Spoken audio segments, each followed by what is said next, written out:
पोटरी प्रथा का विरोध करने वाला गांधी से एक तमगा पाता है, फिर आजाद भारत में कई दफा विधायकी करता है, लेकिन मंत्री का पद नहीं मिलता। और एक शाम एक मराठी छत्रप के पटना आने के बाद सब बदल जाता है। जो मंत्री नहीं बन पाया वो मुख्यमंत्री बन जाता है, सूबे का लोकतांत्रिक राजा। लेकिन एक पूर्व राजा की जिद के चलते उसका सिंहासन शुरू से ही डोलता है और एक शाम अचानक हुई एक वोटिंग के बाद सब खत्म हो जाता है। नमस्कार, सौरभ द्विवेदी नाम है हमारा और आप देख रहे हैं लल्लन टॉप के पॉलिटिकल किस्सों की खास सीरीज मुख्यमंत्री सीजन बिहार का।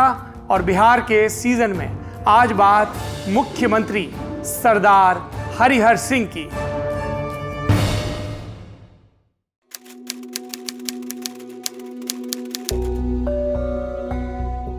उन्नीस के चुनाव में किसी भी पार्टी को स्पष्ट बहुमत नहीं था, तो लगभग 2 बरस सरकारें बनाने और गिराने का खेल चलता रहा।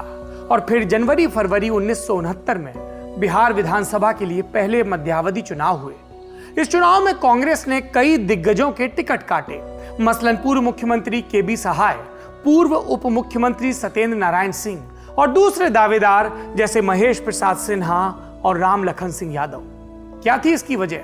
पूर्ववर्ती महामाया सरकार द्वारा गठित जस्टिस वेंकटराम अय्यर कमीशन। इस कमीशन ने इन नेताओं की मंत्री रहते कमीशनखोरी की जांच की थी। राजनीतिक टिप्पणीकारों का कहना है कि यह तो प्रकट वजह थी राजनीतिक शुचिता की। असल में तो दिल्ली का झगड़ा था जो पटना में भी लड़ा जा रहा था। प्रधानमंत्री इंदिरा गांधी और सिंडिकेट यानी कि कांग्रेस के बुजुर्ग नेताओं का समूह, जिसमें कामराज, मोरारजी देसाई और निजलिंगप्पा इत्यादि थे, उनका गुप्त युद्ध चल रहा था। बिहार का गुप्त मतदान भी चल रहा था।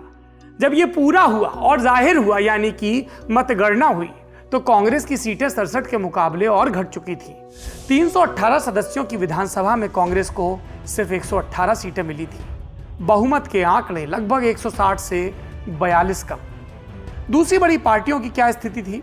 लोहिया जी की संयुक्त सोशलिस्ट पार्टी यानी संसोपा को 52, जनसंघ को 34, सीपीआई को 25 और निर्दलियों को 24 सीटें मिली। और भी कई छोटी छोटी पार्टियां थीं, लेकिन वो इकाई के अंकों में थी। एक पार्टी सुर्खियों में थी, दहाई में थी। जमींदारों के रक्षक और केबी सहाय से निजी खुन्नस मानने वाले राजा रामगढ़ कामाख्या नारायण सिंह की नवगठित जनता पार्टी, पहले इसका नाम जन क्रांति दल था, अब जनता पार्टी हो गया था। इसको 1977 की जनता पार्टी मानने की भूल ना करें। राजा रामगढ़ की इस पार्टी को 14 सीटें मिली। ये किरदार और ये नंबर याद रखिएगा, इसका फिर जिक्र आएगा। सरकार बनाने की कोशिशें शुरू हो गई, विपक्ष में एकता नहीं बनी और कांग्रेस वो फॉरेन एक्शन मोड में आ गई। नतीजे आते ही तत्कालीन होम मिनिस्टर और महाराष्ट्र के कद्दावर नेता वाई.बी. चौहान पटना पहुंचे। पर्यवेक्षक बनकर आए थे कांग्रेस विधायकों का मन टटोलने के लिए, लेकिन उनका असली टास्क था बहुमत के लिए बचे 42 विधायकों की जुगाड़ करना। चौहान ने पटना आते ही उन 2 नेताओं से बात की जिन्हें विधायकी का टिकट तक नहीं मिला था, सत्येंद्र नारायण सिंह और छोटे साहब और महेश प्रसाद सिन्हा। चौहान से इशारा मिलते ही इन दोनों नेताओं ने अपना राजनीतिक कौशल दिखाना शुरू किया। सबसे पहले राजा रामगढ़ कामाख्या नारायण सिंह की जनता पार्टी, उससे संपर्क साधा, उसे अपने पाले में लाए। फिर जगदेव प्रसाद के शोषित दल और कुछ निर्दलीय विधायकों को भी मैनेज किया। अब बहुमत का नंबर पकड़ में आने लगा था और इसके साथ ही नजर आने लगी थी कई नेताओं को सीएम की कुर्सी। पर एक पेच था, ज्यादातर कद्दावर तो विधायक ही नहीं थे, टिकट वितरण में ही उनके पर कतर दिए गए थे। ऐसे में सामने आना स्वाभाविक था कुछ नई दावेदारियों का। बिहार की राजपूत भूमिहार लॉबी और चौहान वो पीछे खड़े हुए डुमरांव के विधायक सरदार हरिहर सिंह के, और इनके विरोधी गुट ने सारण जिले की परसा सीट से विधायक दरोगा प्रसाद राय का नाम उछाला। परसा सुनकर कुछ ध्यान आया? चंद्रिका राय लालू प्रसाद के समधी, इन्हीं दरोगा प्रसाद राय के बेटे। चुनाव पर जोर दिया जाने लगा दरोगा प्रसाद राय के खेमे की तरफ से, और तब चौहान ने नॉन कांग्रेसी सहयोगियों के दबाव का पत्ता चला। कहा कि बहुमत सिर्फ कांग्रेस का नहीं है, इसलिए कांग्रेस के विधायक ही सब कुछ तय नहीं कर सकते। सहयोगी दलों की मंशा क्या है, वो किसे नेता के तौर पर स्वीकारेंगे, ये जानना भी जरूरी है। और इसी ट्रंप चाल के सहारे सरदार हरिहर सिंह के नाम पर कांग्रेस के विधायकों को सहमत कर लिया गया। 26 फरवरी 1969 को बक्सर जिले के चौगाई में जन्मे 71 साल के सरदार हरिहर सिंह मुख्यमंत्री बन गए बिहार के। पूरे सूबे का सरदार बनने की यह कहानी, इसमें अभी कई ट्विस्ट आने बाकी थे, लेकिन पहले इस पदवी की कहानी सुन लीजिए।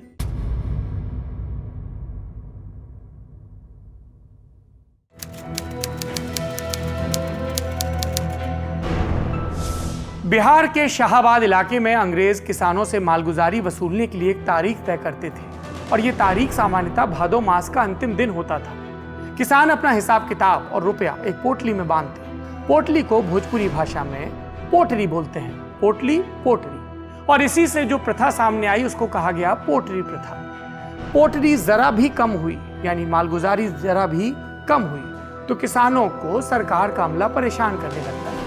हरिहर सिंह और रघुवंश सिंह नाम के दो नौजवान, उन्होंने इस चलन का विरोध किया, आंदोलन किया। क्यों कर रहे थे ये विरोध? आंदोलन की प्रेरणा कहां से आ रही थी? ये जवान दरअसल गांधी के हाथों दीक्षांत हुए कांग्रेसी थे। बात 1920 की है। आरासत पहाड़ी में 4 सितंबर को महात्मा गांधी आए। उनके साथ खिलाफत आंदोलन वाले मौलाना शौकत अली थे, कांग्रेस के नेता अब्दुल कलाम आजाद भी। आसपास के सैकड़ों लोग इनसे मिलने पहुंचे। हरिहर और रघुवंश भी पहुंचे। गांधी ने इन युवकों से लंबा संवाद किया और इनके तेवरों से बहुत प्रसन्न हुए। और इस प्रसन्नता का नतीजा क्या हुआ? जब गांधी आरा से रुखसत करने लगे तो चलते वक्त बोले, आज से तुम दोनों के ऊपर इस इलाके की जवाबदेही होगी। तुम दोनों यहाँ के सरदार हो।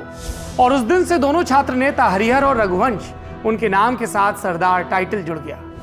हरिहर की सियासी पारी को मिली ये पहली थाप थी। आजादी के आंदोलन में वो लगातार सक्रिय रहे और बिहार कांग्रेस की बात करें तो उन्हें श्री कृष्ण बाबू का भरपूर संरक्षण मिला, खेमा भी उन्हीं का।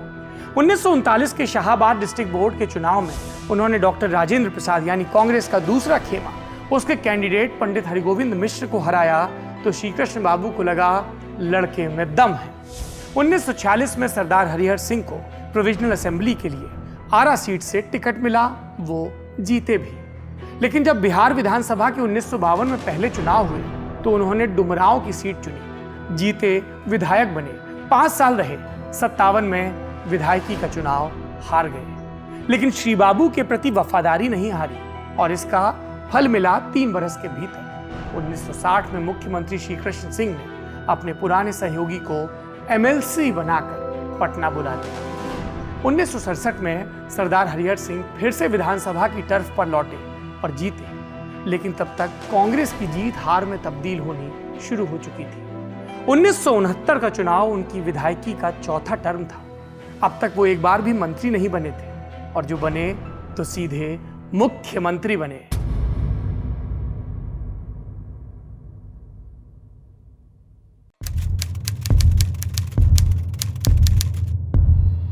आठ दिनों की माथापच्ची के बाद सरदार हरिहर सिंह की कैबिनेट ने 7 मार्च 1969 की सुबह शपथ ली और उसी दिन शाम को बवाल शुरू हो गया।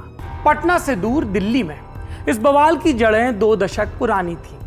हरिहर कैबिनेट के 11 मंत्रियों में से एक थे जनता पार्टी के अध्यक्ष राजा रामगढ़ कामाख्या नारायण सिंह। कामाख्या के बिहार सरकार से सैकड़ों मुकदमे चल रहे थे, कहीं जमींदारी का झगड़ा तो कहीं माइनिंग का। कलकत्ता हाईकोर्ट ने भी उनके खिलाफ कई प्रतिकूल टिप्पणियां की थी। शपथ ग्रहण की शाम जब दिल्ली में कांग्रेस कार्यसमिति की बैठक हुई तो इस प्रसंग का जिक्र आया। कार्यसमिति के सदस्य और केंद्रीय मंत्री सी सुब्रमण्यम ने राजा रामगढ़ पर आपत्ति जताई। दिनेश सिंह सरीखों ने इसे निराधार बताया। सुब्रमण्यम सजातियों के इस बचाव से भड़के और कार्यसमिति से इस्तीफा देकर बाहर निकल गए। कुछ दिनों बाद सरदार हरिहर सिंह के एक और फैसले ने इस प्रसंग को जिंदा कर दिया। बिहार सरकार के महाधिवक्ता ने राजा रामगढ़ के खिलाफ सुप्रीम कोर्ट में बिहार सरकार की तरफ से याचिका दायर की थी, उन्हें वापस ले लिया और इस पर हरिहर सरकार के दूसरे सहयोगी शोषित दल के नेता जगदेव प्रसाद ने आपत्ति की। मुख्यमंत्री पर सामंतों का संरक्षक होने का आरोप लगा दिया। कामाख्या नारायण को सरकार से हटाने की मांग नए सिरे से मजबूत होने लगी और इस पर मुख्यमंत्री का तर्क, वो कहते थे जिसने सरकार को बहुमत दिलाया उसे कैबिनेट से बाहर कैसे कर दें। कुछ दिनों तक ये रस्साकशी चलती रही और फिर 28 मार्च को कामाख्या नारायण सिंह ने खुद ही मंत्रिमंडल से इस्तीफा दे दिया। सबको लगा झगड़ा खत्म।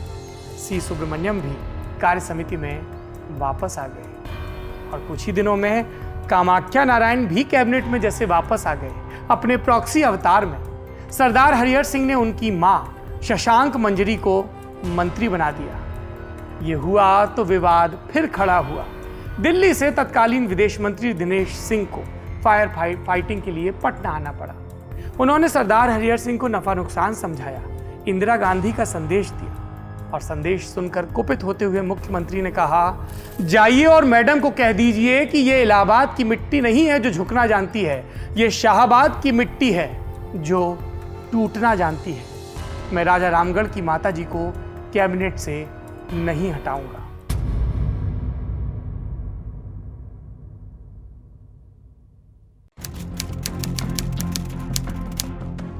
सरदार हरिहर सिंह की सरकार हिचकोले खाते हुए चलती रही और इसे और मजबूती देने के लिए उन्होंने अपना आखिरी दांव चला। 14 जून 1969 को उन्होंने कैबिनेट का विस्तार किया, 17 नए मंत्री लेकर आए। इस बार अपने विरोधियों को भी शामिल किया। दरोगा प्रसाद राय, बलेश्वर राम जैसे लोग मंत्रिमंडल में आ गए, लेकिन विभागों का बंटवारा अब तक पूरा नहीं हो पाया था। यूं समझिए कि कैबिनेट में मुख्यमंत्री समेत कुल 29 मंत्री, लेकिन विभाग सिर्फ 7 मंत्रियों को मिले थे। और इन सब के बीच विधानसभा का सत्र भी शुरू हो गया था और इसी सत्र में हुआ एक कांड। 19 जून 1969 को पशुपालन विभाग के लिए सप्लीमेंट्री ग्रांट आई। पूरक अनुदान यानी कि सप्लीमेंट्री ग्रांट ये तब सदन के पटल पर रखी जाती है जब बजट में निर्गत राशि के अलावा किसी विभाग में अतिरिक्त पैसे की जरूरत पड़े। सामान्यतः इस पर ध्वनि मत से वोटिंग होती है, मंजूरी मिल जाती है। लेकिन इस ग्रांट के पेश होते ही सरकार के कुछ नाराज मंत्रियों ने वोटिंग की मांग कर दी। विपक्ष के जैसे कान खड़े हो गए। खुद मंत्री जी कह रहे हैं वोटिंग करो, विपक्ष के नेता भी उत्तेजित होकर सीट पर खड़े हो गए, नारेबाजी करने लगे और इस मांग की हां में हां मिलाने लगे। वोटिंग हुई और ग्रांट की मंजूरी का प्रस्ताव गिर गया और यहां से शुरू होता है एक कानूनी दांवपेच। सरदार हरिहर सिंह का मानना था कि ग्रांट का मामला मनी बिल का मामला है, इसमें सदन में हम हारे हैं, मतलब सरकार अल्पमत में है, इसलिए मुझे इस्तीफा देना चाहिए। लेकिन हरिहर के संरक्षक सत्येंद्र नारायण और महेश प्रसाद सिन्हा, उनकी दलीलें अलग थी। वो पूर्व अटॉर्नी जनरल सीके दफ्तरी की सलाह लेकर आए थे। सलाह यह कि सप्लीमेंट्री ग्रांट पर वोटिंग के नतीजे के आधार पर ऐसा कदम उठाने की जरूरत नहीं है, इस्तीफे की जरूरत नहीं है, ये मनी नहीं फाइनेंस बिल है। सरदार हरिहर सिंह 2 दिन तक इस उधेड़बुन में लगे रहे कि आज नहीं तो कल सत्ता जानी है मौजूदा स्वरूप में, और फिर उन्होंने 22 जून की देर रात राजभवन पर दस्तक दी। गवर्नर नित्यानंद कानूनगो को अपना इस्तीफा सौंप दिया और उनके बाद भोला पासवान शास्त्री ने विपक्षी दलों को साथ लेकर सरकार बनाई। इसके कुछ ही महीने बाद कांग्रेस का विभाजन हुआ। सरदार हरिहर सिंह, केबी सहाय, सत्येंद्र नारायण और महेश सिन्हा जैसे पुराने मंझे नेता इंदिरा गांधी के बजाय ओल्ड गार्ड वाली कांग्रेस में चले गए। राम लखन यादव, दरोगा प्रसाद राय और ललित नारायण मिश्र जैसे नेता, उन्होंने इंदिरा की कांग्रेस को, कांग्रेस आर को चुना। बंटवारा सिर्फ नेताओं का नहीं, विधायक दल का भी हुआ। 118 में से 60 विधायक इनके साथ आ गए। कांग्रेस ऑर्गेनाइजेशन विधायक दल के नेता बने सरदार हरिहर सिंह और कांग्रेस आर के सदन में नेता बने दरोगा प्रसाद। इन दोनों नेताओं का नाम याद रखिए क्योंकि दोनों के नाम के आगे मुख्यमंत्री शब्द जोड़ना था। और सरदार हरिहर सिंह, उनकी सियासत का इसके बाद क्या हुआ? वो पूर्व मुख्यमंत्री हुए और फिर सियासत में भूतपूर्व हो गए।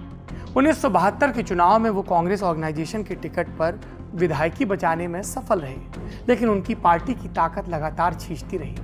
1977 में बाकी इंदिरा विरोधियों की तरह वो भी जनता पार्टी की छतरी तले गए, लेकिन विधानसभा चुनाव में कांग्रेस की उस वक्त की सहयोगी सीपीआई के रामाश्रय सिंह के हाथों खेत रहे और इस हार के बाद हरिहर ने सियासत को हरिबोल कर दिया। 1988 में उनका पटना में निधन हो गया। सरदार हरिहर सिंह की कहानी यहाँ पर खत्म होती है। एक और मुख्यमंत्री की कहानी लेकर आपके सामने फिर हाजिर होऊंगा। शुक्रिया।